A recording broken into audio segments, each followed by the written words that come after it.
dialogue.com.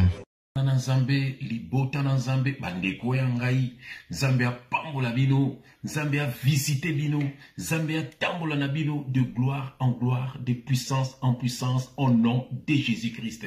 Bien-aimé papa tininga na lombango na to partager sur le pardon. Oh bien-aimé dans le Seigneur, orata makambo belé na vie pona kozanga pardon. Bien-aimé kabona na bato belé pona kozanga pardon.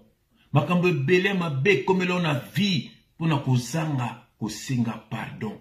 Bien-aimé pardon ndenge balobaka libéraka. Bien-aimé koyebi faut koyeba kosenga pardon et puis faut koyeba kolimbisa soki mutu asengo pardon. Pour nini poza mwana Nzambe. Mwana Nzambe limbisaka. Mais soki mutu aboko sengo pardon olimbisa ndeni. Ya boni kosengo pardon même Nzambe. Soki osengi pardon ta olimbisa ndeni. Yango soko sali mabe bien-aimé yeba kosenga pardon. Soki mutu asali mabe asali o mabe aye kosengo pardon à reconnaître limbisaye. Ata boko zala so ensemble été mais limbisaye. Pour te motema no zala libre. Bien-aimé yango te ko partager lelo na bondeli na kombo na Yesu Kristo pour ete to pasola makomi. Papa na pamboli kombo na yo na commission merci na thème ki to ko pesi biso papa pour ete à partir ya pardon mingi bakomona yo. À partir de kozanga pardon mingi bakomona yo te papa na ngai ya on a tiki moment ki toko na maboko na yo papa opesa ndeko na ngai esprit à pardon ayeba ko pardonner pe ayeba pe ko senga pe pardon papa ya on a tiki moment ki toko na maboko na yo que le Saint-Esprit parle pour l'édification de ton peuple au nom de Jésus-Christ nous avons ainsi prié et nous disons amen. Oh ndeko na ngai Nzambe ya pambola yo pozuli baku ya kolanda ndeko na yo bato yo Yesu akufela bangonde biso to teyaka po ete balongwa na makambo balwa ya Moïse bandaka Yesu Kristo yango to ko lendisa bango beba ko telema beba ko tambola comme un vrai soldat ya Jésus-Christ de Nazareth. Bien-aimé pardon yango to ko tanga lecture moko na kat na Bible parabole moko ya Jésus-Christ. Ezali na Matthieu chapitre 18 na bandon na verset 21 parabole mo ya kitoko na bandon na verset 23 plutôt voilà parabole il y a du serviteur impitoyable. Voilà, je lis au nom de Jésus-Christ. C'est pourquoi le royaume des cieux est semblable à un roi qui voulut faire rendre compte à ses serviteurs. Verset 24, quand il s'est mis à compter, on lui amena un qui devait 10 000 talents. Comme il n'avait pas de quoi payer, son maître ordonna qu'il fût vendu, lui, sa femme, ses enfants, et tout ce qu'il avait, et que la dette fût acquittée. Le serviteur, se jetant à terre, se prosterna devant lui et dit, Seigneur, aie patience envers moi, et je te payerai tout. Verset 27, histoire moi qui toko, ému de compassion, le maître de ce serviteur le laissa aller et lui remit la dette. Après qu'il fut sorti, ce serviteur rencontra un de ses compagnons qui lui devait 100 deniers. Il le saisit et l'étranglait en disant, paye ce que tu me dois. Son compagnon se jetant à terre, le suppliait, disant, aie patience envers moi, et je te payerai. Mais l'autre ne voulut pas, et il alla le jeter en prison, jusqu'à ce qu'il eût payé ce qu'il devait. Verset 31, ses compagnons ayant vu ce qui était arrivé, furent profondément attristés, et ils allèrent raconter à leur maître tout ce qui s'était passé. Alors le maître fit appeler ce serviteur et lui dit, méchant serviteur, je t'avais remis en entier ta dette parce que tu m'en avais supplié. Ne devais-tu pas aussi avoir pitié de ton compagnon comme j'ai eu pitié de toi? Verset 34. Et son maître irrité le livra au bourreau jusqu'à ce qu'il eût payé tout ce qu'il devait. C'est ainsi que mon Père Céleste vous traitera, si chacun de vous ne pardonne à son frère de tout son cœur. Si chacun de vous ne pardonne à son frère de tout son cœur. Bien aimé, histoire qui toko. Tout le pardon. Ah, tout le monde serviteur moko. Azalaki na nyongo ya maître na ye. Maître na ya kangiye. A futa mbongo. Aleli. Maître na bina ko tiona boloko yo na mwasi na yo na makambo na nyonso na bana na yo. Aleli ko sala nga boite. Pesa nga motango. Aleli. Maître no kele mawa. Atiki no nyongo wana. Atiki abima. Bien aimé. Mais tango akei. Akuta pe na muto azaki na nyongo na me akangiye. Bible bi étranglé, ndeko bana linga la bloqué. Akangiye, afuta okiye ba tuko limbisa ye. Mais ya boy ko limbisa muninga. Akepe ko boake na prison. Mais ba ke ko funda itala papa maître be maître tala mtoyo bikisaki tala makambo sali. Maître bien bongo nde yo zali, ale maître pasali ni akangisiye. Bien aimé, batu boni oyo salaka mabe, mais yo linga ba limbisa yo. Bien mais yo linga ba limbisa yo. Mais pourquoi linga ko limbisa ba ningate? Mais pourquoi yo linga ko limbisa ba ningate? Mais yo lingi ba limbisa yo. Ce qui problème est yo ne fuka mako senga panza, ko lela panza, mais yo moko o linga ko limbisa te. Voilà histoire ya muto. Bien aimé le Seigneur, na ko senga na oyeba ko limbisa.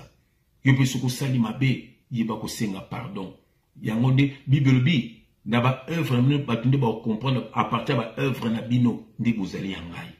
Bien aimé ngana no banga frère JF ezala ba mission mokilonga na denosaka ezala ba centre ba faux centre ngana denosaka soki moko a reconnaître ma bena et bien aimé ngana olimbisa e.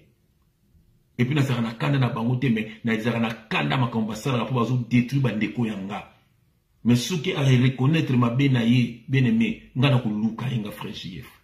Toko yemba tanga na ye, toko teya tanga na ye. Voilà. Bible zo peksa biso bato mabe, so za muto mabe nga na okima na ngayo. To kutela na te to te nega to seki, to aleki na nga, mais to zala na boyi. Mais soko reconnaître ma mabe na yo, o sengi nzambe pardon, nzamba limbisi yo, bene mo muna nga na yo. O tiki ko sala baninga mabe, wana ko muna nga na yo. Pour un véritable enfant de Dieu. Mais il me faut toute la ranzambe tol que vous êtes véritable enfant de Dieu. Voilà. Na sansaranzambe na Moïse te, na sansaranzambe na makamba Jean-Baptiste te, na sansaranzambe na Elokote, na tata pasteur te, nzamba za nzambe. Ala te nzuta mutu, ayaki ko sauver ngai au nom de Jésus-Christ. Na ko sankse na nani, na mutu te, mutu mo te ozo place ne na motema na ngai jamais la vie. Wa longola na misika mukili, wa longola na vie mabe na zalaki nango, asukolinga na makila na ye, na longoni ba choko ba kili ki na zalaki nango, na koma boka en Christ, alléluia. Na koma na image ya famille na biso. Quelle grâce. Quelle grâce. Otali tenanga, otali bandeko nanga, otali bana nanga eloko moko. Quelle joie immense. Tricherie exatée. Créer à l'image de Dieu. Voilà. Bah comme ça que ba sirène des eaux, ba tati watana ba mami watata kuma ba sirène. Kolukaka bi chacha. Mais le lobo tela ba maman pasteur bino bolanda, bazana ba tissage, bazana ba chok. Yongo bi pe bolande la bango. Musuma tek bazana nzamete ba mami na libulu. Bien aimé. Tabona batuana, sala marche en arrière. Kota na chambre no Matthieu 6:6 senga nzambe pardon na bikili kilo bando tana nzoto senga nzambe pardon parce au défi nzambe satan biso ke bakela yo mabe koma pembe buka zol buka mabel buka mapeka bien aimé au salisi nzoto pona nini pour corriger nzambe est-ce yo komona nzambe vraiment zala naturel bien aimé zala ndenge nzambe akela yo ayibi pwani ni akela ki yo bongo. Cause la complexité, on a pas complexe. On comme le nani yo, on ressemble na nani yo, mais que jason nga comme mundele. Monde zoli comme ko tanga ngomo quoi, et comme le ko la mai, comme ko tanga ngomo ko. Et ko tanga ngomo ko. Et comme ko tanga. Oh bien-aimé. Pardon, yeba ko senga nzambe pardon. Pour to big sa mona sia mo kilio. To kena verset na biso mususu, nazana Colossiens. Donc il y a Colossiens chapitre 3 verset 13. Bien aimé, ça va verset pour Kabola na banana yo na mosu na ndao. Et l'engibing vous partager en famille. Kablo ko partager en gros. Hein pour te bana balanda makambo mokilio te. pour Barnabas la sauver. Colossiens chapitre 3, verset 13. Colossiens chapitre 3, verset 13. Je lis au nom de Jésus-Christ. Hein? Bien-aimé. Supportez-vous les uns les autres. Et si l'un a sujet de se plaindre de l'autre, pardonnez-vous réciproquement. De même, Christ vous a pardonné. Pardonnez-vous aussi. Je répète. Colossiens 3, verset 13. Je lis au nom de Jésus-Christ. Supportez-vous les uns les autres.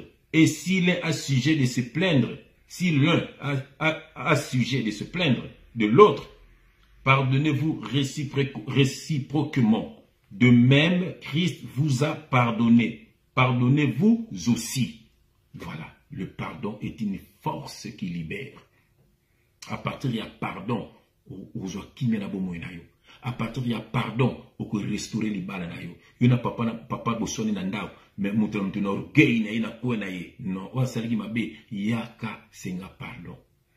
Yaka senga mninga pa. Omona kamba moko, oh, comme si lingi mo bekota na kata mitima na mbala moko. Mwana posali mabe zonga na ndako senga papa pardon, senga mama pardon.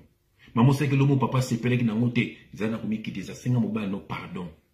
Papa pe, on sait que le mot massa c'est peleki na ngote, mikitisa senga mos no pardon. Mais beaucoup ma bomoko. Beaucoup ma bomoko. Le pardon est une force qui libère. Mais ce que senga pardon te, vous allez enfler d'orgueil, c'est le diable. Vous ouvrez la masumu. Bien aimé, ok, li felo.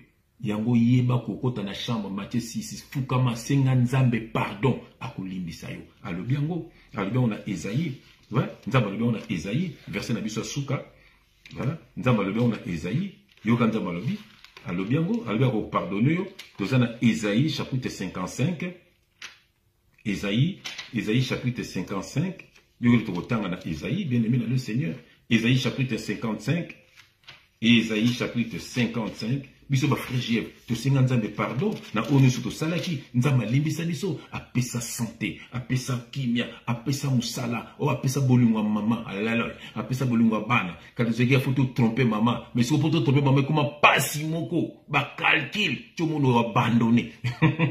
Mais kala, na mana o banga nani, mais nzambe après ça, dégoût, il y a makambo ibele. Bien aimé, nous avons Esaïe, chapitre 55, dans lequel on a verset 6. Je lis au nom de Jésus-Christ. Bien aimé, cherchez l'Éternel pendant qu'il se trouve, invoquez-le tandis qu'il est prêt. Que le méchant abandonne sa voie et l'homme d'iniquité ses pensées, qu'il retourne à l'Éternel, qui aura pitié de lui.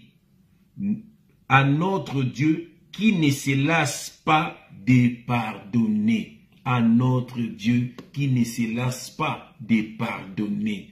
Kota na chambre na yo, koumela na vie masumute, ndenge na yebisaki yo, quitte le monde avant que le monde te quitte.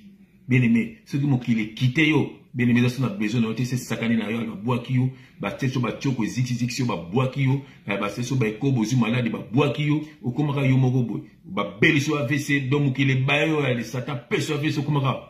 Ye wana mtazana bon ye wana moli muki afoko moluka nzambe. Monye, so moluka nzambe. So moluka nzambe. Pourquoi nous avons ma force quoi frère GFT?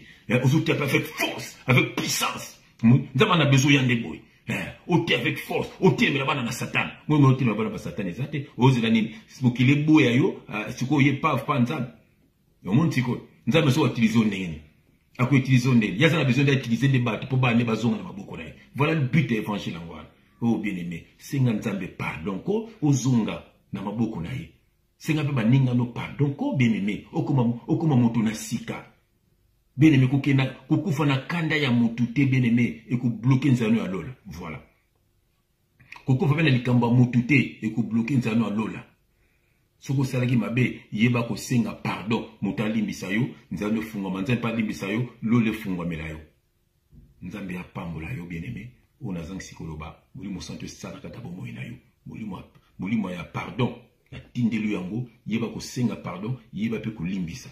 Na kombo na Yesu Kristo. Amen. congodialogue.com